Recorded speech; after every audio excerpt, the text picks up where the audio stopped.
The broken transmission, the silence of deep space, pressed against the observation deck like a living thing. Commander Elena Vasquez adjusted her headset for the 100th time that shift, her dark eyes scanning the endless stream of data flowing across multiple monitors. Series 7 monitoring station floated in the asteroid belt, a lonely outpost responsible for intercepting and analyzing communications from the outer rim colonies. At 42 standard years, Elena had spent half her life listening to the void. She knew every type of signal, every pattern of distress call, every frequency used by human settlements scattered across known space. The work was methodical, often boring, but crucial for maintaining contact with humanity's far-flung outposts. Her coffee had gone cold hours ago when the first anomaly appeared on her screens. A faint transmission, barely above background radiation, pulsing with an irregular pattern that made her trained ear prick up with interest. Elena leaned forward, her calloused fingers dancing across the control panel as she isolated and amplified. The signal, what she heard, made her blood run cold. The transmission was definitely human in origin, but it was coming from a sector of space that should have been empty. According to all stellar cartography databases, that region contained nothing but dead systems and gas giants unsuitable for colonization. Yet here was a clearly human signal, weak and fragmented, carrying what sounded like a distress call. Elena. Training kicked in automatically. She began recording everything, running the signal through analysis programs while simultaneously checking her equipment for malfunctions. The possibility that her instruments were giving false readings seemed more likely than the alternative. Humans simply did not exist in that sector of space. As the hours passed and more data accumulated, Elena's certainty crumbled. The signal wasn't just human. It was incredibly sophisticated, using encryption patterns that were familiar yet somehow advanced beyond current human technology. More disturbing still, embedded within the transmission were what appeared to be genetic markers, DNA patterns that registered as definitively human when run through her biological databases. That the communications chamber around her hummed with the constant background noise of processing equipment and life support systems. Elena's station was small, designed for a crew of 3, but budget cuts had left her working alone for the past 6 months. She preferred the solitude most days, but now she wished desperately for another pair of eyes to confirm what she was seeing. She enhanced the signal again, filtering out cosmic interference and isolating the core message. What emerged was a voice, clearly human, speaking in accented standard English that sounded archaic yet understandable. "This is New Eden Colony, day 7218 since last contact with Earth Command. Our situation remains critical. The Devourers have found us again. They're systematically destroying outer settlements. We've managed to keep Earth's location hidden, but our defenses are failing. If anyone receives this transmission, do not attempt rescue. Repeat, do not attempt rescue.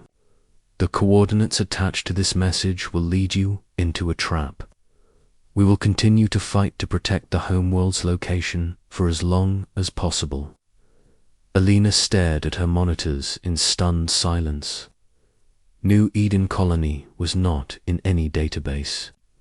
She had access to a settlement that had been cut off for over 7,000 days, meant they had been isolated for almost 20 years. But the voice had mentioned protecting Earth's location, suggesting they were still fighting some kind of war. She ran the transmission through her most sophisticated analysis programs. The voice patterns were human.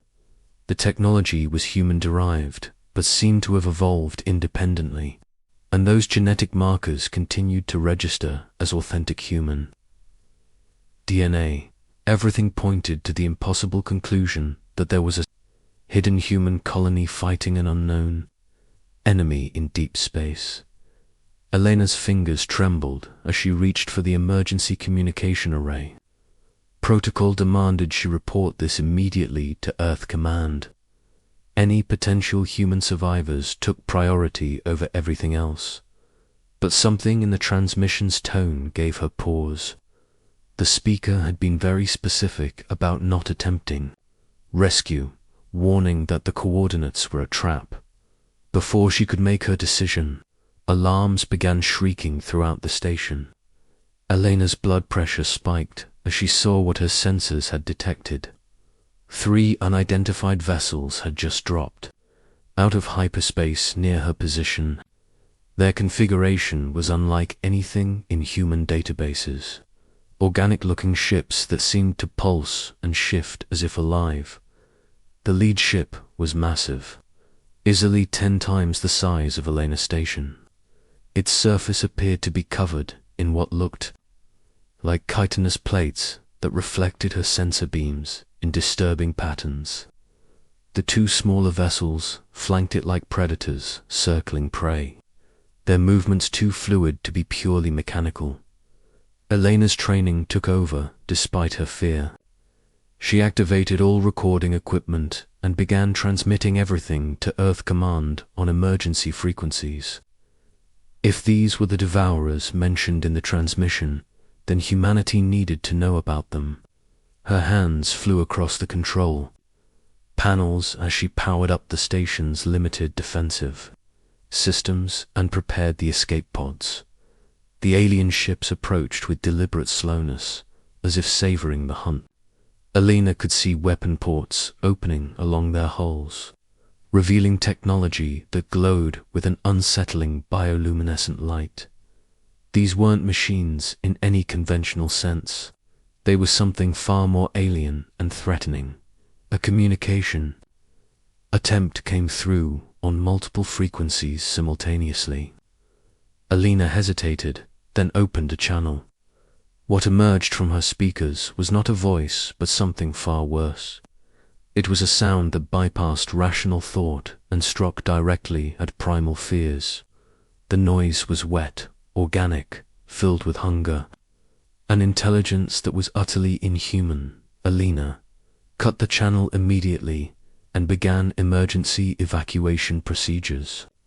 Whatever these things were, they had tracked the signal just as she had. The new Eden colony's warning about coordinates being a trap suddenly made perfect sense.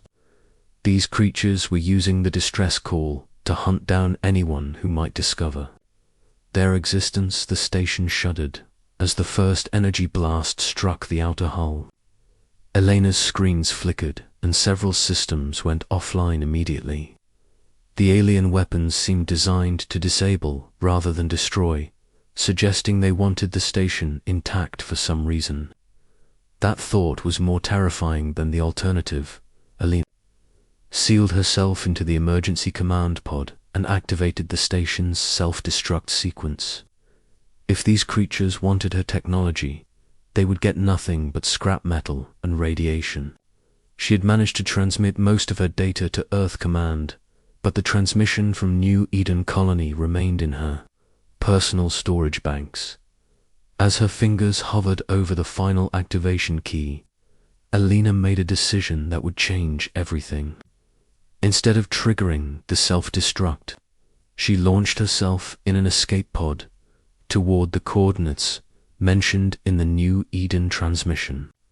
If there really was a human colony out there fighting these things alone, they deserved to know that someone had heard their message. The pod's limited engines pushed her away from Sierra 7, just as the alien ships began tearing the station apart with surgical precision. Elena watched through her rear cameras as they systematically dismantled everything she had called home for 5 years. But mixed with her grief was a growing determination. Those creatures had made a mistake in letting her escape, and the humans of New Eden Colony were about to gain an unexpected ally. Elena programmed the coordinates into her navigation system, and settled back for the long journey ahead.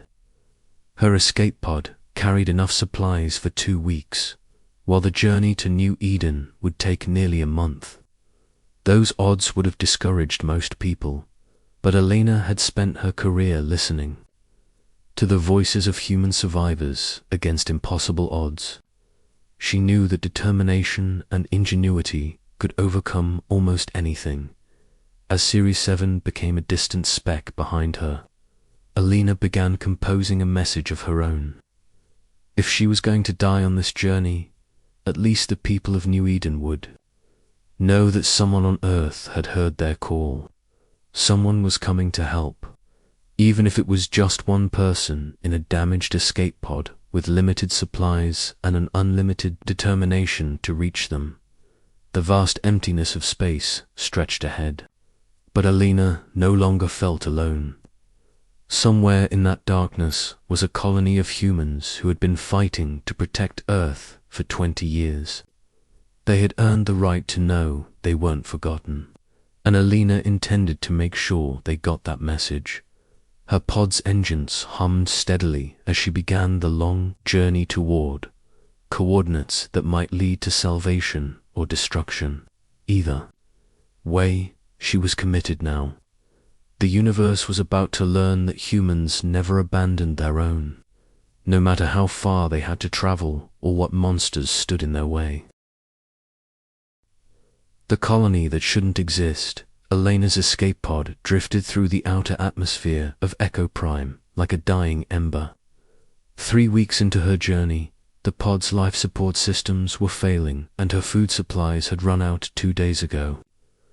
The planet below appeared barren from orbit, its surface scarred by what looked like massive impact craters and strange geometric patterns that couldn't be natural formations. Her radio crackled with static as she attempted to contact the New Eden colony. The coordinates from the transmission had led her to this system, but so far she had detected no signs of human presence. Elena began to wonder if she had made a fatal mistake, following a ghost signal into the void only to die slowly in orbit around an empty world. Then her sensors detected something that made her heart race. A communication array was hidden beneath what she had initially dismissed as natural rock formations on the planet's largest continent. The camouflage was so sophisticated that only detailed scans from close orbit could reveal the technology beneath. Before Elena could attempt contact, her pod was caught in a tractor beam and drawn steadily toward the planet's surface. She fought down panic as she realized she was completely helpless. But the beam guided her pod with careful precision toward what appeared to be a landing bay hidden within a mountain range. As her pod settled onto a metal platform, Elena could see human figures approaching through the bay's atmospheric containment field. They moved with the confident efficiency of people accustomed to dangerous conditions, wearing armor that looked like a hybrid of human engineering and something more organic. Their faces were hidden behind advanced breathing apparatus, but their body language was unmistakably human. The bay pressurized around her pod, and Elena heard the external seals engaging. A voice came through her communication system, speaking in the same archaic standard English she had heard in the transmission. "Commander Vasquez, I presume? We monitored your journey from the outer system. I'm Captain Marcus Chen, military commander of New Eden Colony. Welcome to humanity's forgotten outpost." Elena opened her pod's hatch and stepped out on unsteady legs.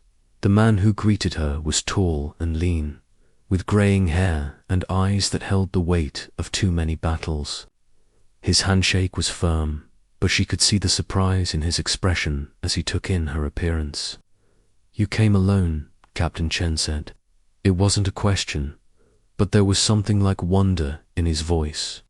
A single person in an escape pod, following our transmission across 20 light-years of hostile space. "I had to know if you were real," Elena replied, her voice hoarse from weeks of recycled air. The things that destroyed my station were those the devourers you mentioned. Captain Chen's expression darkened. Biomechanical entities that consume both organic matter and technology. They've been hunting human settlements for decades, following our expansion into deep space. We've managed to stay ahead of them by cutting off all communication with Earth and constantly relocating our populations. Alina looked around the landing bay, noting the advanced but clearly improvised nature of the technology. How many of you are there? 40,000 across 12 hidden settlements on this world, and 3 others in the system. We're the survivors of the original New Eden expedition that launched from Earth 52 years ago.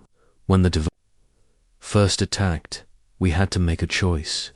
Lead them back to Earth or disappear completely. 52 years, Alina repeated. But your transmission said you'd been out of contact for 20 years. Captain Chen smiled grimly.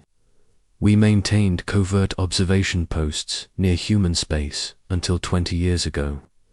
That's when we discovered the Devourers were using our own communication signals to track settlements. We've been completely isolated since then, fighting a war that Earth doesn't even know exists. Alina followed Captain Chen through corridors carved directly into the mountain's bedrock. The construction was impressive, showing evidence of both human engineering and adaptations she didn't recognize. Plants grew in hydroponic gardens along the walls, but some of them had characteristics that seemed almost alien. We've had to evolve, Captain Chen explained, noticing her examination of the unusual flora. Cut off from Earth's supply chains and facing constant threat. We've learned to adapt local resources in ways that would surprise the folks back home. These plants provide both food and atmospheric processing, engineered from local species that we've modified with human techniques. They emerged into a vast underground complex that took Elena's breath away. The cavern stretched 4 kilometers in every direction, filled with buildings that seamlessly blended human architecture with organic curves and flowing lines. Thousands of people moved through the streets with purpose and energy that spoke of a thriving community despite their isolation. This is incredible, Elena breathed. You've built an entire civilization down here. We've had to, a new voice said behind them. Alina turned to see a woman approaching, her hair streaked with premature gray, but her eyes bright with intelligence. I'm Dr. Sarah Kim, Chief Scientist and Population Coordinator. When you're cut off from the rest of humanity, you either adapt or die. We chose adaptation. Dr. Kim led them to an observation platform overlooking the central district. Alina could see children playing in parks, artists creating sculptures, merchants selling goods in outdoor markets. It looked like any human settlement, except for the subtle differences that spoke of decades of independent development. We've made advances that Earth hasn't dreamed of, Dr. Kim continued. Biological integration with technology, sustainable resource management, defensive systems that can hide entire populations from detection. But it's all been focused on one goal: survival until we could find a way to warn Earth about what's coming. Captain Chen activated a holographic display that showed the galaxy with moving markers indicating known devourer positions. Alina gasped as she saw the scope of the threat. Hundreds of the biomechanical ships were scattered across the outer rim, systematically working their way toward the core systems where Earth lay. They're not just random predators, Captain Chen explained. They're conducting an organized campaign to eliminate human presence in space. Our analysts believe they see us as a potential threat to whatever ecosystem they're trying to establish. That's why you've been hiding, Alina realized. You're not just protecting yourselves. You're protecting Earth by keeping the Devourers from learning where humanity originated. Every time we've fought them, we've made sure not to reveal anything about Earth's location or the extent of human space, Dr. Kim confirmed. But we're losing ground. Their technology adapts to our countermeasures, and they're getting better at tracking our movements. Alina studied the tactical display, her communications training helping her understand the strategic situation. How long do you think you have? Maybe 2 years before they break through our defensive perimeter, Captain Chen replied. After that, they'll have access to the hyperspace routes that lead directly to human space. Earth will have no warning and no time to prepare. Unless, Dr. Kim said quietly, someone can get word back to Earth Command about what's really happening. Out here, Alina felt the weight of their expectations settling on her shoulders. My escape pod is damaged and nearly out of fuel. I can't make it back to human space. Captain Chen smiled for the first time since she'd arrived. Commander, we've been preparing for this moment for 20 years. We have a ship that can make the journey to Earth, but it requires someone with current knowledge of human space navigation and communication protocols. Someone who can convince Earth Command that this threat is real. They led her to another section of the complex where a sleek vessel waited in a hidden launch bay. The ship was clearly human designed, but incorporated technologies that seemed decades ahead of anything Alina had seen. Its hull shimmered with an adaptive camouflage system, and she could see weapon ports that suggested capabilities far beyond standard human armaments. The messenger, Dr. Kim said proudly, 50 years of desperate innovation condensed into one ship. It can outrun anything the Devourers have, punch through their sensor nets, and carry enough data to convince Earth Command that immediate action is necessary. Alina walked around the ship, marveling at its construction. What about all of you? If I take this ship to Earth, what happens to New Eden? We continue the fight, Captain Chen said simply. We'll buy Earth as much time as we can, using everything we've learned about these creatures, but the real battle will be fought at Earth, with the full resources of humanity behind it. This is a one-way mission, Alina realized. You're sending your only escape route to warn Earth, knowing you'll be trapped here. Dr. Kim placed a hand on Elena's shoulder. Commander, for 50 years we've been humanity's forgotten children, fighting a war that no one knows exists. We've lost friends, family, entire settlements to these creatures. But we've also learned something important. Humans don't give up. We adapt, we innovate, we find a way to survive against impossible odds. Alina looked around at the faces of the New Eden colonists. These people had spent decades isolated from everything they had once called home, facing threats that would have broken lesser spirits. Yet they had not only survived, but created something remarkable. They had become more than human, while remaining essentially human at their core. When do we leave? Alina asked. Captain Chen's smile was fierce with pride and determination. The ship is loaded with everything Earth needs to know about the Devourers, plus technological advances that will give humanity a fighting chance. You launch in 6 hours.